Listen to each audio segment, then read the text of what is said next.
अस्सलाम वालेकुम स्टूडेंट्स, कैसे हैं आप लोग। उम्मीद करता हूँ कि आप लोग बीआरएस एंजॉय कर रहे होंगे। अच्छा, आज हम लोग बीआरएस की टाइप 3 के क्वेश्चंस कर रहे हैं। What is type 3?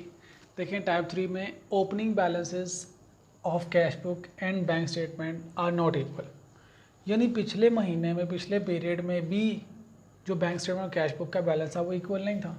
Plus closing balances of current month of cash book and bank balance are not equal, यानी ओपनिंग बैलेंस भी इक्वल नहीं, क्लोजिंग बैलेंस भी इक्वल नहीं। इस क्वेश्चन की पहचान हमने, अगर हमें कैश बुक और बैंक स्टेटमेंट मिली है तो हमने ओपनिंग बैलेंसेस को कंपेयर करना, वो इक्वल नहीं है, क्लोजिंग बैलेंसेस को कंपेयर करना, वो भी इक्वल नहीं है। अब क्या करें? और इस क्वेश्चन में सम टाइम आपको पिछले महीने की, प्रीवियस मंथ की बीआरएस भी दे देता, यानी क्वेश्चन में आपको 3 इन्फॉर्मेशन गिवन होगी, करंट मंथ की कैश बुक, करंट मंथ की बैंक स्टेटमेंट। इन दोनों स्टेटमेंट्स के ओपनिंग बैलेंसेज और क्लोजिंग बैलेंसेज इक्वल नहीं होंगे, ठीक है।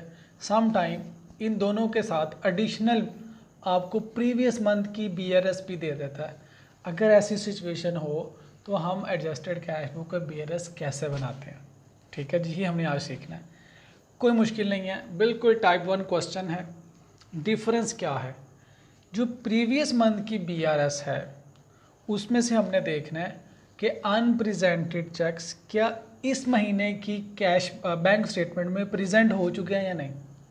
अगर हो चुके हैं तो इग्नोर करें, अगर प्रेजेंट नहीं हुए तो दोबारा अनप्रेजेंटेड में लिख दें। एक ये काम करना है। नंबर 2, फिर प्रीवियस मंथ की बैंक रिकन्सिलिएशन स्टेटमेंट में से देखें, अगर प्रीवियस मंथ के अनडिपॉजिटेड, अनक्लियर्ड, अनकलेक्टेड चेक्स जो हैं, अगर वो इस मंथ की बैंक स्टेटमेंट में कलेक्ट हो गए हैं तो इग्नोर कर दें। अगर स्टिल अनकलेक्टेड है, अनक्रेडिटेड है, तो दोबारा बीआरएस में लिख दें। ये 2 काम हमने नए करने हैं। बाकी बिल्कुल टाइप 1 क्वेश्चन है। दोनों स्टेटमेंट को कंपेयर करें, इक्वल इन्फॉर्मेशन को इग्नोर कर दें, काट दें। जो इन्फॉर्मेशन कैश बुक में है, बैंक स्टेटमेंट में नहीं है, उसको बैंक स्टेटमेंट में लिख दें बीआरएस में। जो बैंक स्टेटमेंट में इन्फॉर्मेशन है, कैश बुक में नहीं है, उसको एडजस्टेड कैश बुक में लिख दें, ठीक है जी। तो एडिशनल काम क्या करना है, हमने प्रीवियस मंथ की बीआरएस को पहले रिकॉर्ड कर दे और उसके बाद ये क्या रह जाएगा, टाइप 1 के क्वेश्चन रह जाएंगे। तो देखिए सवाल प्लीज़, क्वेश्चन देखिएगा। इस क्वेश्चन में हमारे पास 3 इन्फॉर्मेशन है। सबसे पहले हमें कैश बुक गिवन है, ठीक है जी, किस फॉर्म में गिवन है, एक डेबिट कॉलम है, एक क्रेडिट कॉलम है। फिर हमें देखिएगा बैंक स्टेटमेंट गिवन है, ठीक है, इसका भी एक डेबिट कॉलम है, एक क्रेडिट कॉलम है। उसके बाद किस महीने की कैश बुक और किस महीने की बैंक स्टेटमेंट है।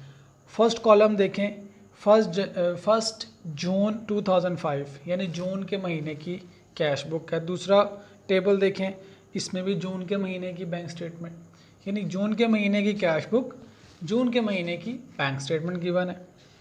और इसके बाद नीचे देखिएगा, कहता है bank reconciliation statement for the month of May 2005, यानी बीआरएस कब की दे दी आपको, प्रीवियस मंथ की, और कैश बुक और बैंक स्टेटमेंट इसी मंथ की।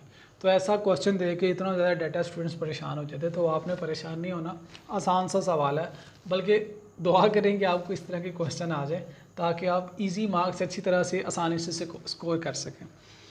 अच्छा जी, देखिएगा इस क्वेश्चन की रिक्वायरमेंट क्या है। रिक्वायरमेंट में कहता है जी बीआरएस बना दे हमें, ठीक है। तो हमने एडजस्टेड कैश बुक बनानी है और बीआरएस बनानी है।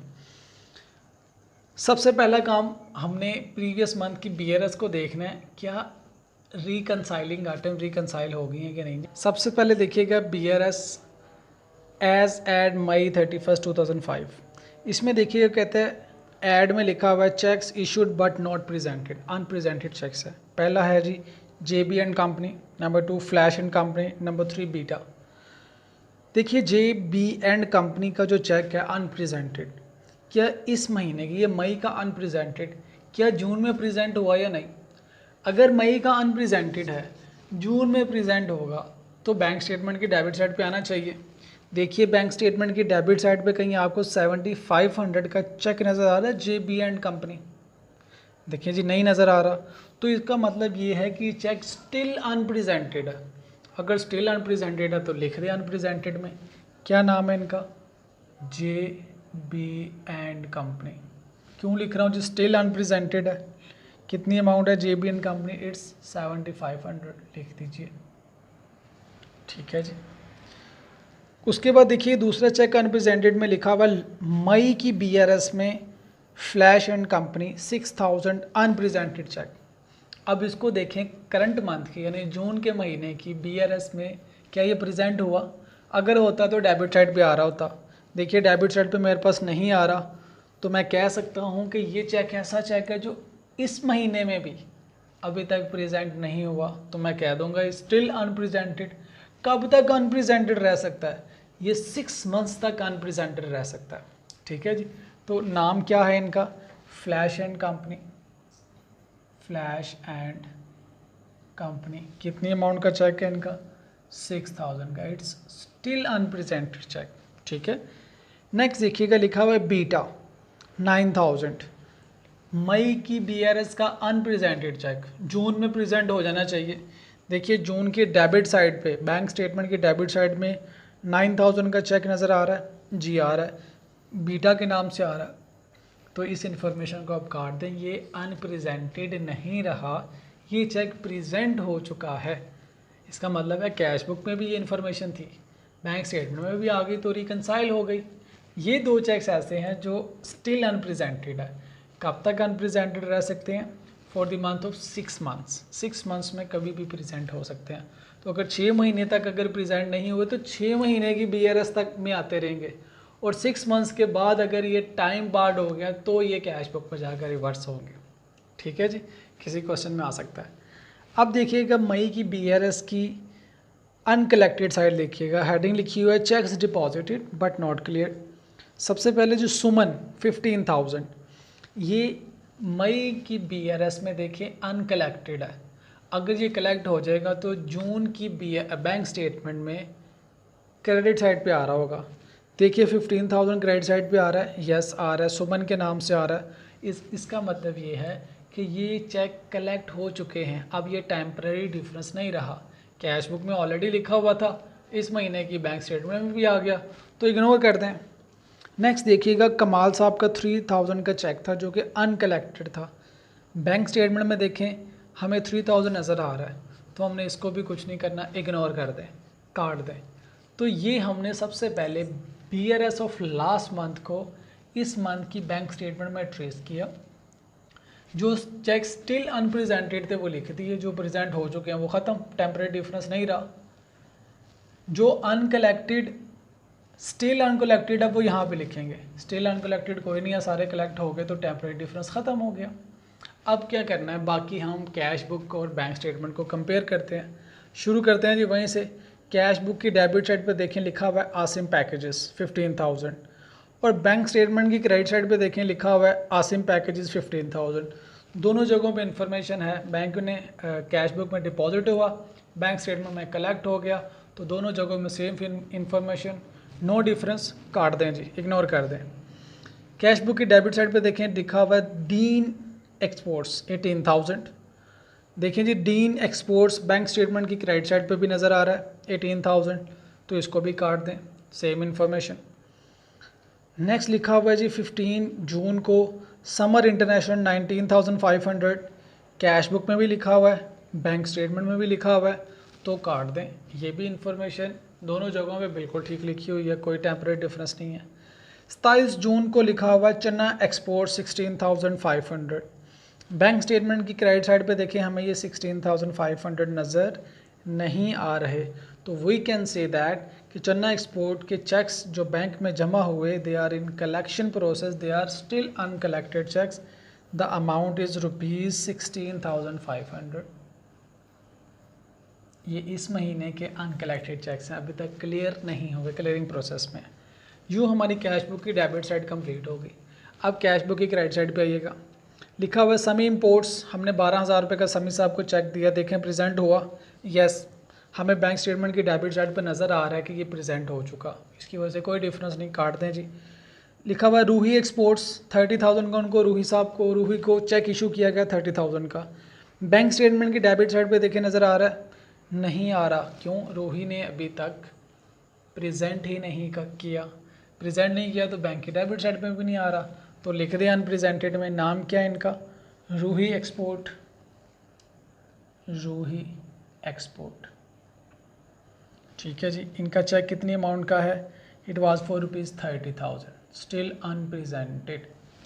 नेक्स्ट देखिएगा, हिना इंपोर्ट, हिना को हमने 7500 का हिना इंपोर्ट्स को चेक इशू किया। देखें बैंक स्टेटमेंट की डेबिट साइड पे क्या ये प्रेजेंट हुआ? नहीं, स्टिल अनप्रेजेंटेड। तो अनप्रेजेंटेड में लिख दें 7500 का किन को इशू किया गया जी? हिना इंपोर्ट को इशू किया गया, ठीक है जी। तो ये अनप्रेजेंटेड है। अब हमारी कैश बुक हमने देख ली। अब आइएगा बैंक स्टेटमेंट की डेबिट साइड पे। 12,000 देखिए ऑलरेडी कटा हुआ है, 9,000 ऑलरेडी कटा हुआ है। बैंक चार्जेस 3,000, बैंक स्टेटमेंट की डेबिट साइड पे बैंक ने 3,000 काटे हुए हैं चार्जेस के। कैश बुक की क्रेडिट साइड पे हमें 3,000 नहीं नज़र आ रहे, तो दिस इज़ द इंफॉर्मेशन जो कि अभी कैशियर साहब को नहीं पता, तो एडजस्टेड कैश बुक में लिख दें। बैंक ने अगर डेबिट किया तो हम क्या करेंगे? क्रेडिट बैंक चार्जेस के नाम से, अमाउंट इज़ ₹3,000, ठीक है जी। बैंक स्टेटमेंट की डेबिट साइड पे हो गई। अब बैंक स्टेटमेंट की क्रेडिट साइड पे आइएगा। 3,000 कटा हुआ है, 15,000 कटा हुआ है, 15,000 कटा हुआ है, 18,000 कटा हुआ है। Profit on certificate of investment, bank में डायरेक्टली कोई प्रॉफिट आया 75,000 का, कैश बुक की डेबिट साइड पे हमें नहीं नज़र आ रहा, तो this is the profit on deposit. ये हमने कई दफ़ा एडजस्टमेंट की हुई है। बैंक ने अगर क्रेडिट किया तो हम क्या करेंगे? डेबिट 75,000, ठीक है जी। क्या है जी? प्रॉफिट ऑन COI, ठीक है जी। तो ये दोनों जगहों पे इंफॉर्मेशन आ गई।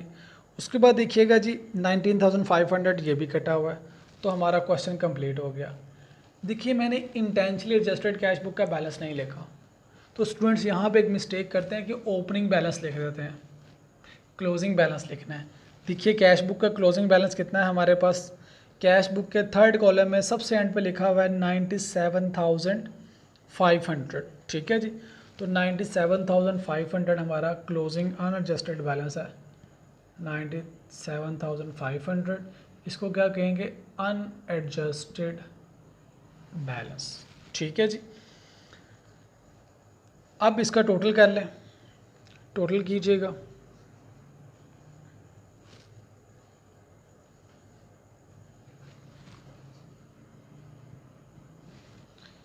It will be 172,500, 172,500। इसमें से इसको लेस कीजिएगा, you will have adjusted balance that will be 169,500, ठीक है जी। इसको कहाँ पे इसको कहाँ पोस्ट करेंगे? BRS में 169,500। इसमें ये ऐड करें, ये लेस करें, यू विल हैव, अच्छा you will have balance as per bank statement 204,000। देखिएगा जी वापस क्वेश्चन पे आए ज़रा, क्योंकि ये एक ही पास पेपर का सवाल नहीं है, इस तरह के और भी सवाल हैं, तो इसको समझिएगा स्टूडेंट्स। इस तरह के क्वेश्चंस में आमतौर पे मिस्टेक कर देते हैं। क्वेश्चन की पहचान क्या थी? कैश बुक और बैंक स्टेटमेंट का ओपनिंग बैलेंस देखें। कैश बुक का ओपनिंग बैलेंस है 78,000, बैंक स्टेटमेंट का ओपनिंग बैलेंस है 82,500। Opening balances are not equal. अब कैश बुक और बैंक स्टेटमेंट के क्लोजिंग बैलेंसेस देखिएगा। कैश बुक का बैलेंस है 97,500, बैंक स्टेटमेंट का बैलेंस है 204,000। Closing balances are not equal, ठीक है। और उसके बाद देखिएगा नीचे BRS दी हुई है, previous months BRS is given, तो इसको हम कहते हैं टाइप 3 क्वेश्चंस। तो हमें क्वेश्चंस की पहचान होनी चाहिए ताकि हम उसको सही तरह से ट्रीट कर सकें। ऐसे क्वेश्चंस को सॉल्व करने की टेक्निक, सबसे पहले BRS को, जो प्रीवियस मंथ की BRS है, उसको करंट मंथ की बैंक स्टेटमेंट में ट्रेस कर लें। देखिए पिछले महीने के जो अनप्रेजेंटेड चेक्स थे, क्या उनमें से कोई स्टिल अनप्रेजेंटेड है? अगर है तो अनप्रेजेंटेड में दोबारा लिख दें। कैसे पता चलेगा अनप्रेजेंटेड है? पिछले महीने में अनप्रेजेंटेड था और इस महीने की कैश बुक बैंक स्टेटमेंट में भी नज़र नहीं आ रहा, तो स्टिल अनप्रेजेंटेड। सिमिलरली पिछले महीने के BRS में देखें, जो अनक्रेडिटेड चेक्स थे, अनकलेक्टेड चेक्स थे, क्या वो कलेक्ट हो गए या नहीं? अगर हो गया तो गुड, नहीं हुए तो स्टिल अनकलेक्टेड में लिख दें। तो इतना काम करने के बाद आप कैश बुक और बैंक स्टेटमेंट को आपस में ट्रेस आउट कर लें। तो you will have after incorporating previous months BRS items if still they are temporary difference, उनको incorporate करने के बाद you will have the type 1 question, यानी एक बैंक स्टेटमेंट और एक कैश बुक जिसको आपस में आपने रिकनसाइल करना है। ठीक है जी, थैंक यू।